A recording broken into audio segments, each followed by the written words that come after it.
오늘은 대림절 첫째 주일입니다. 강단의 대림절 촛불을 하나부터 시작해서 마지막 성탄절에는 5개가 켜지게 됩니다. 기다림의 절기이죠. 오늘부터 아기 예수의 성탄절을 기다리면서 한편으로 재림 예수님이 심판주로 오셔서 모든 것을 심판하는 것을 준비하는 때이기도 합니다.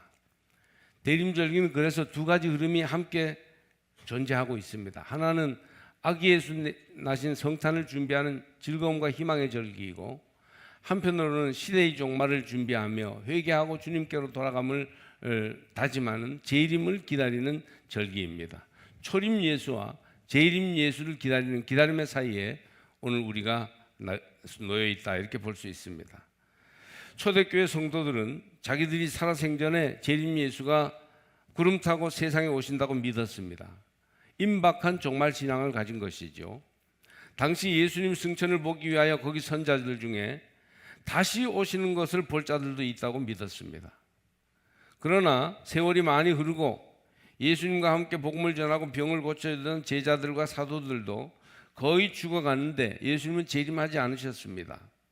사람들은 그제서야 재림이 연기된 것을 알았고, 재림 신앙은 현재화되었습니다. 미래를 향해서 언젠가 오리라 하는 그런 기대보다는 재림은 올 텐데 그때까지 오늘 여기에서 현재 어떻게 살아야 되느냐, 어떻게 믿어야 되느냐 하는 것이 중요하게 되었습니다.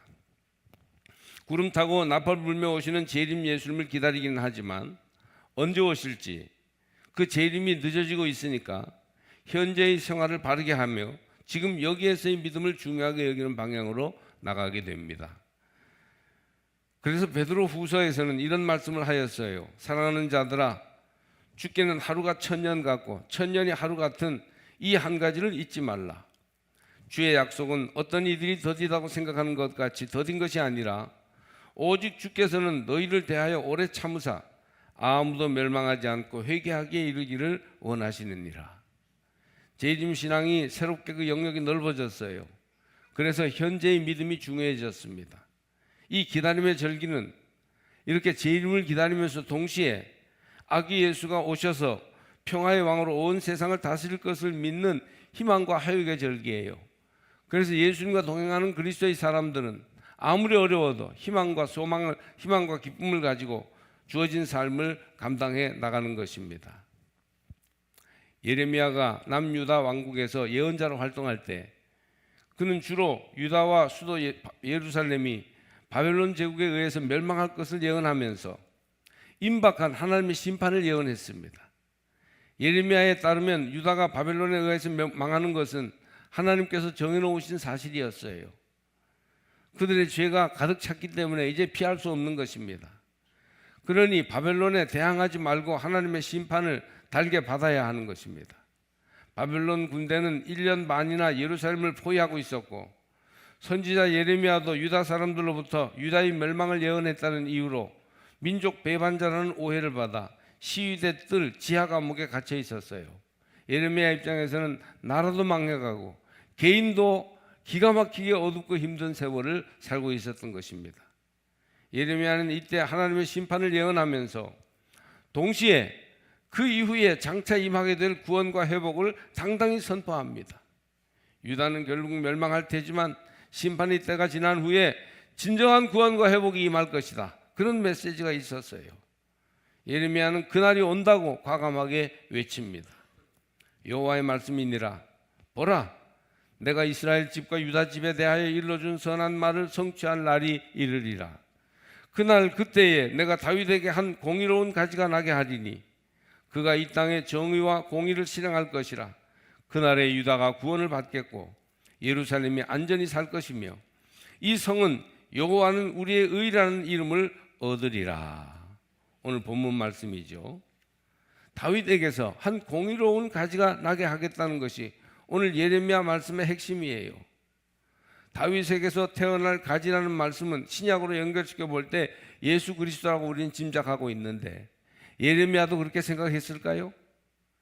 예레미야의 예언에서 언급하고 있는 그날, 하나님의 구원이 이루어질 날, 심판 이후에 회복과 구원과 평안이 이루어질 그날은 다윗에게서 태어날 의로운 가지가 이루게 될 것이다 하는 말씀이죠.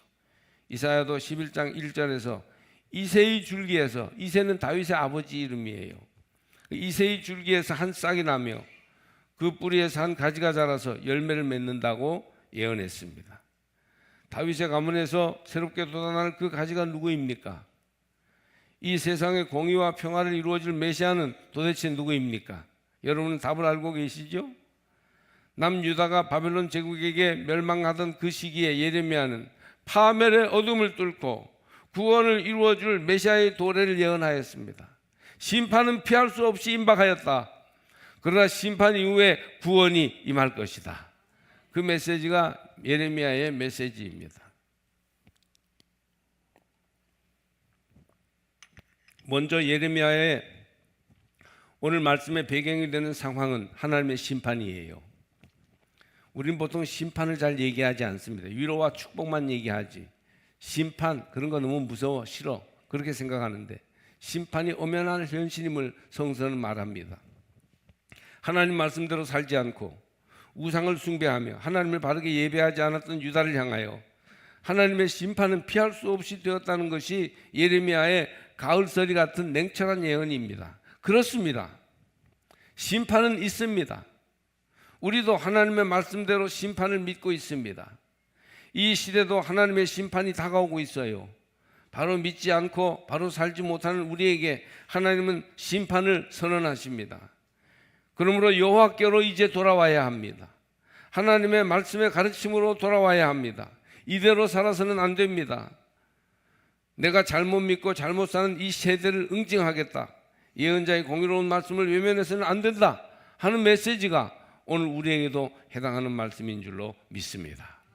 싫지만 피하고 싶지만 심판은 엄연히 존재하므로 우리가 하나님의 심판에 고통을 당하기 전에 회개하고 주께로 돌아와야 한다는 메시지입니다. 하나님의 심판은 오늘 우리 시대의 기후위기로 이미 현실이 되고 있습니다. 지난해 지구는 평년 온도보다 약간 높았다고 합니다.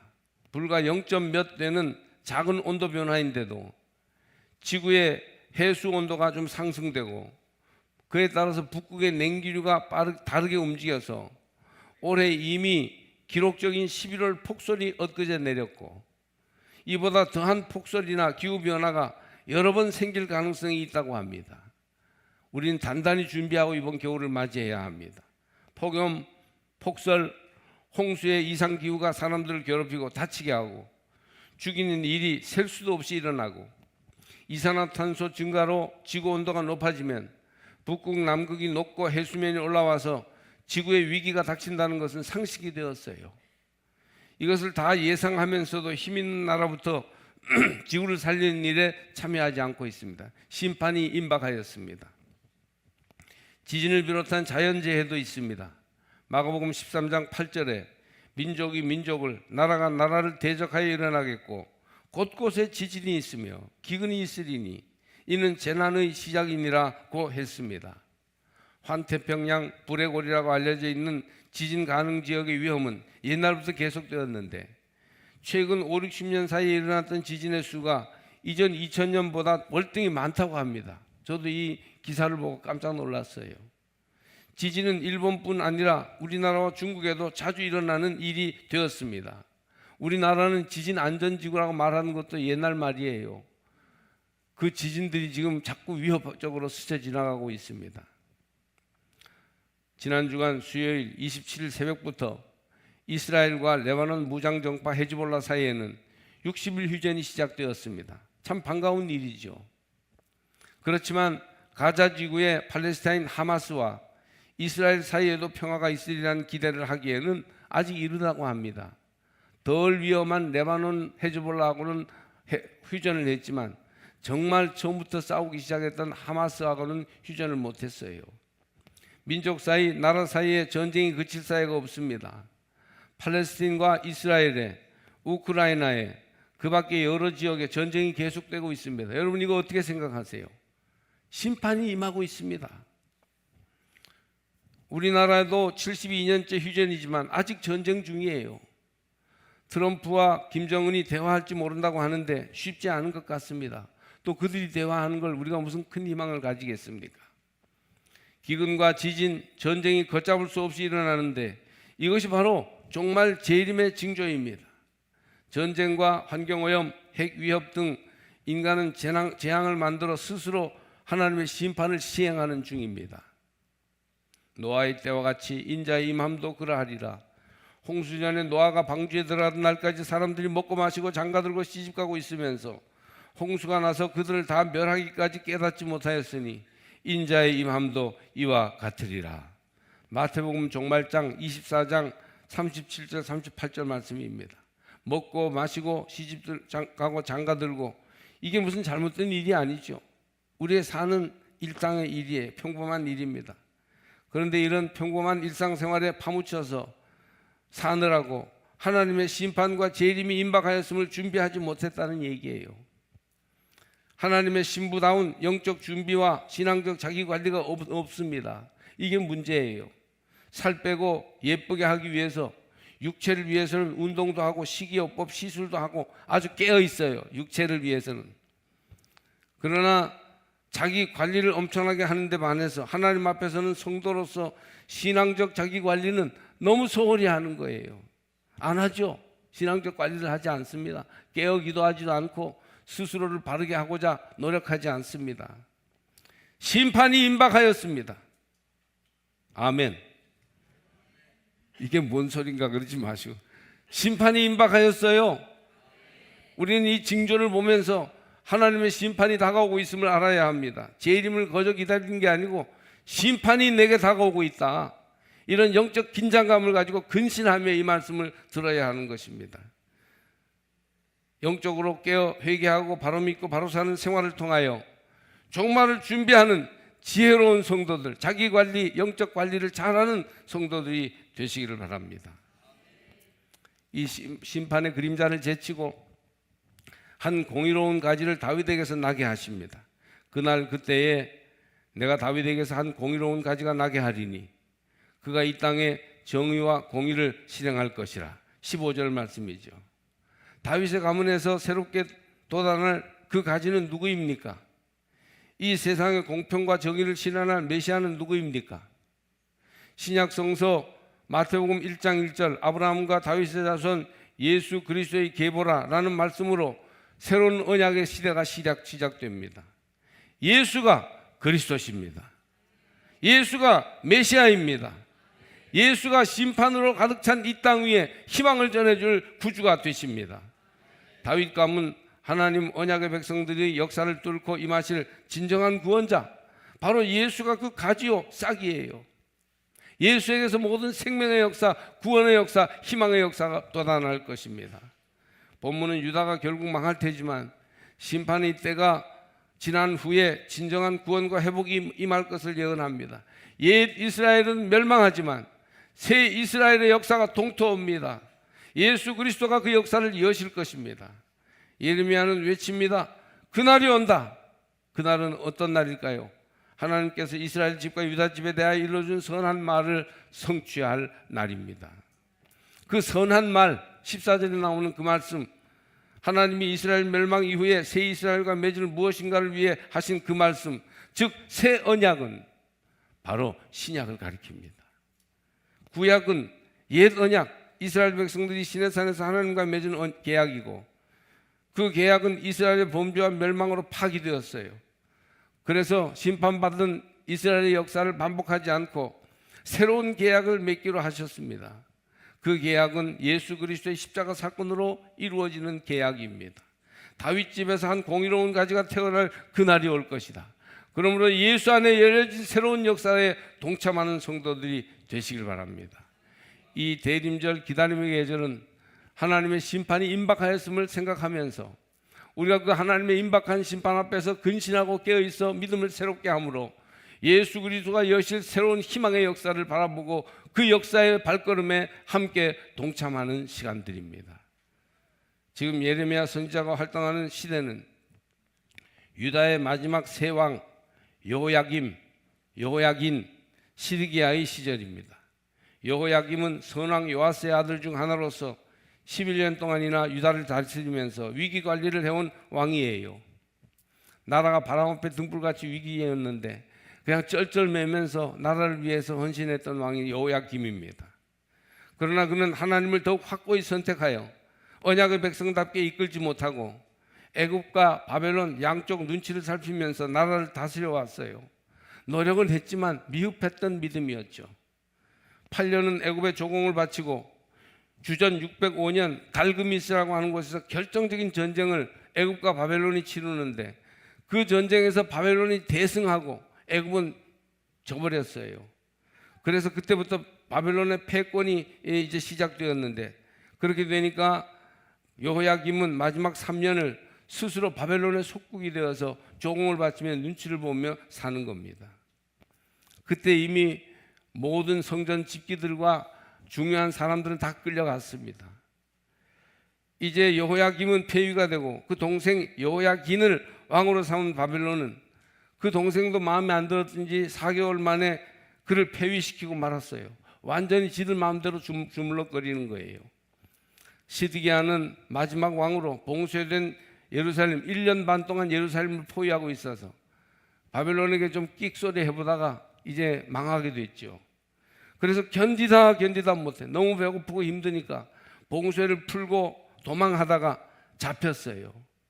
그래서 신문을 당했고 많은 신하들이 죽는 가운데 시드기야의 자식들도 죽임을 당하고 시드기야는 눈이 뽑힌 채 바벨론으로 쇠사슬에 묶여서 끌려갑니다. 이것이 옛 이스라엘 역사의 종말이에요. 유다가 망한 사건입니다.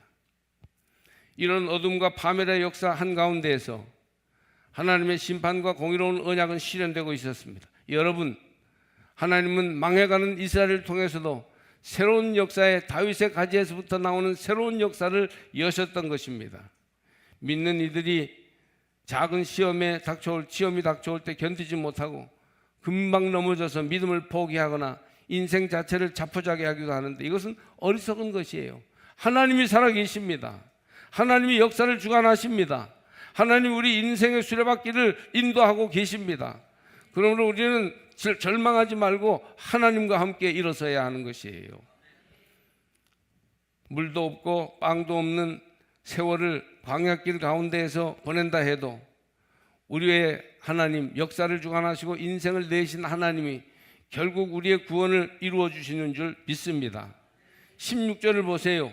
그날에 유다가 구원을 받겠고 예루살렘이 안전히 살 것이며 이 성은 여호와는 우리의 의라는 이름을 얻으리라. 거듭하여 구원해 주시고 평안을 주시며 의롭게 여겨 주실 것입니다. 하나님은 구원하십니다. 이 사실을 잊지 마세요. 하나님은 우리의 인생을 책임져 주십니다.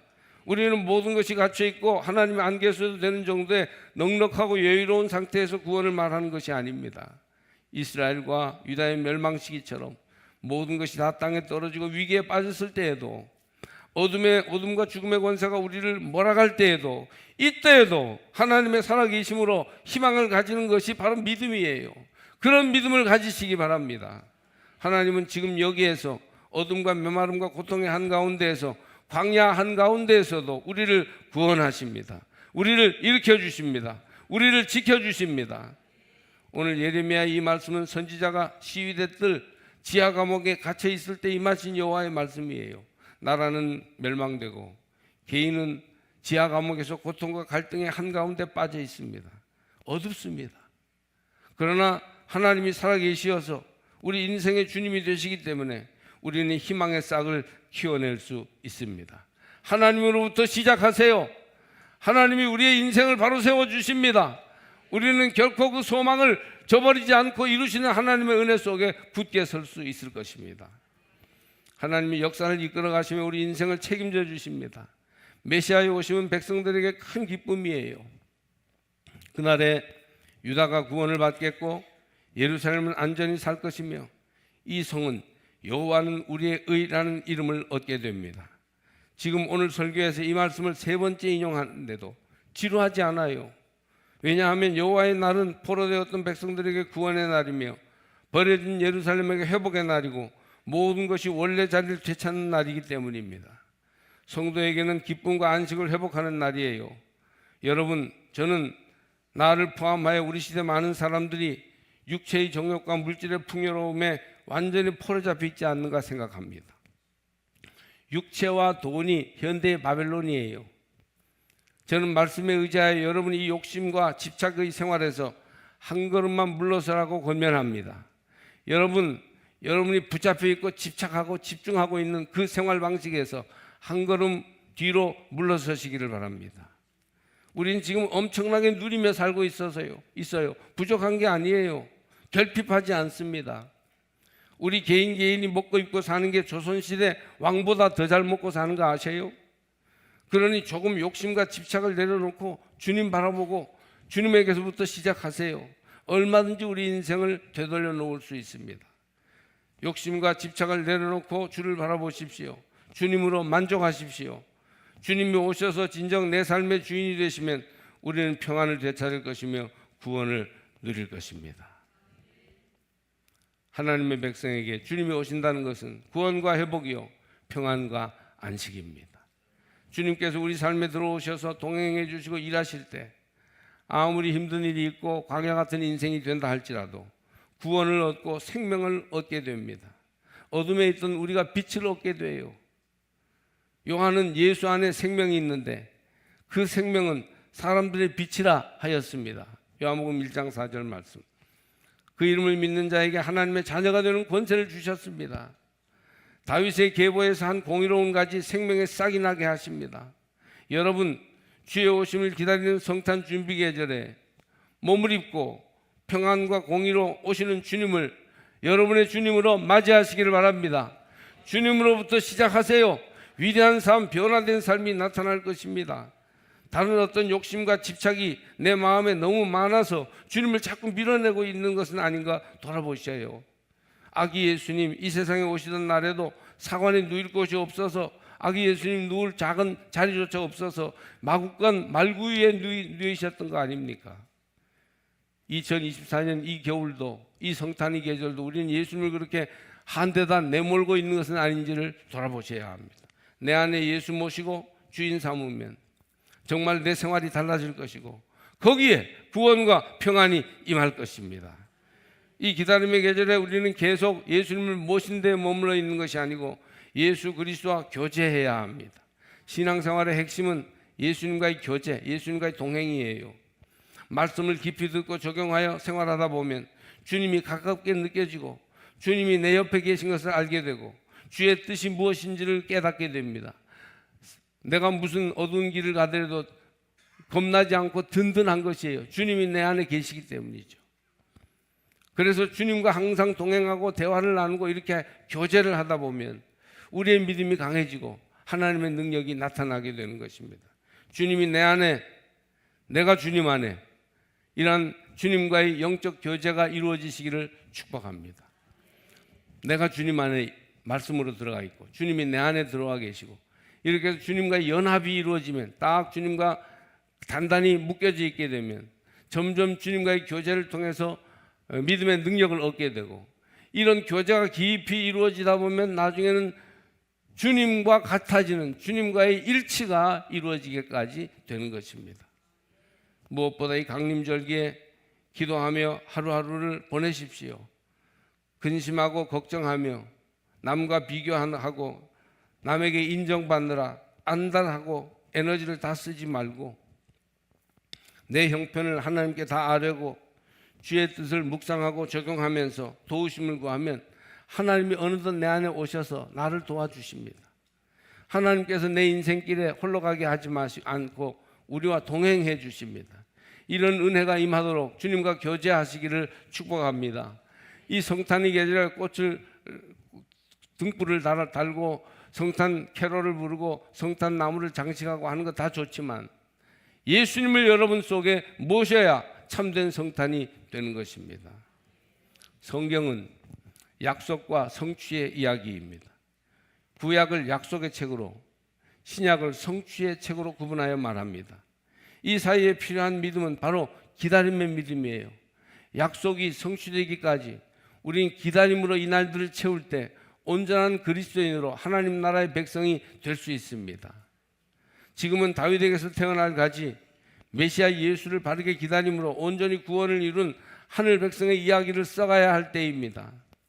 회개함으로 임박한 심판의 때를 잘 기다리시기 바랍니다. 회개하는 백성들에게 하나님은 새로운 기회를 주십니다. 근신하여 깨어 있어야 해요. 이때야말로 기도하면서 주님과 동행하기를 힘써야 합니다. 주의 재림의 날을 우리는 알 수 없지만 그리 멀지 않았다는 것을 알 수 있어요. 폭포가 가까우면 물이 빨리 흘러서 결국 폭포로 떨어지는 것처럼 이제 역사의 종말이 가까우면 뭔지 모르게 수선거리며 역사가 변화되고 있는 것을 보게 되는데 지금이 그때예요. 열심히 말씀의 날을 비추어 보고 회개함으로 근신하여 깨어있는 성도들이 되시기를 바랍니다. 지금 이렇게 늦잠 잘 때가 아니고 지금 이렇게 나태하게 세상의 욕망만을 추구하며 살 때가 아닌 것이에요. 재림과 심판만을 예상하며 우울하게 이때를 지나게 기다리지 말고 다윗의 의로운 싹 예수 그리스도의 나심을 기쁨 속에 기다리시기를 바랍니다. 그 유구한 역사 속에서 하나님이 지금도 구원을 이루고 계신다는 사실을 믿고 담대히 일어서시기를 바랍니다. 제 책상에는 후배 목사님이 저술한 대림절 2024년 묵상집이 있습니다. 한문 성경을 보면서 묵상하여 주의 탄생을 기다리도록 돕는 책입니다. 저는 여러분에게 권합니다. 무엇이 되었든 하늘 양식을 보면서든지 무엇이 되었든 성경을 읽든지 예수 오심을 기다리는 것이 좋습니다. 가족들이 서로 믿음을 격려하며 매진해 나가면 아, 구원이 여기 지금 가까이에 있구나 하는 것을 체험하게 될 것입니다. 시편 90편 12절은 이렇게 노래합니다. 우리에게 우리날 계수함을 가르치사 지혜로운 마음을 얻게 하소서. 이 시대는 역사 종말과 재림을 향하여 나가고 있고 우리 모두는 머지않아 개인의 종말을 맞이할 것입니다. 아마 역사 종말보다 개인 종말을 먼저 맞이할 수도 있어요. 인생에서 영원히 은퇴할 날이 얼마 남았는지 기다리고 있습니다. 이 날들을 바로 계산하고 지혜로운 믿음의 마음으로 주의 오심을 준비하십시오. 지금은 깨어서 우리 날을 계수하며 믿음에 바로 서야 할 때입니다. 우리가 탄생하실 예수님을 믿으며 다시 오실 예수님을 기다린다는 초림 예수와 재림 예수 사이에 창조적인 긴장을 가지고 영원히 깨어있고 근신할 때 우리의 날들이 바르게 세워지게 될 것입니다. 주님 오실 것을 준비하는 삶이 아니라면 당장 즐기는 것과 물질 이익만 추구하는 생활을 결국은 하게 될 거예요. 다윗의 계보에서 태어날 가지 예수 그리스도만이 우리를 무의미하고 무기력한 생활에서 건져주실 것입니다. 예수님을 바라보시고 예수님께 집중하세요. 다윗에게서 태어날 가지 다시 오실 예수님, 탄생하시는 주님을 기다리는 믿음을 가질 때 마음의 중심을 딱 잡고 근신하며 살게 됩니다. 예수 믿으면서 끝까지 승리의 삶을 살기가 쉽지 않아요. 기도하며 영적으로 강해져서 주님을 중심으로 한 목적과 방향을 잘 잡아나갈 때 구원이 있고 평안이 있으며 공의롭게 살게 될 것입니다.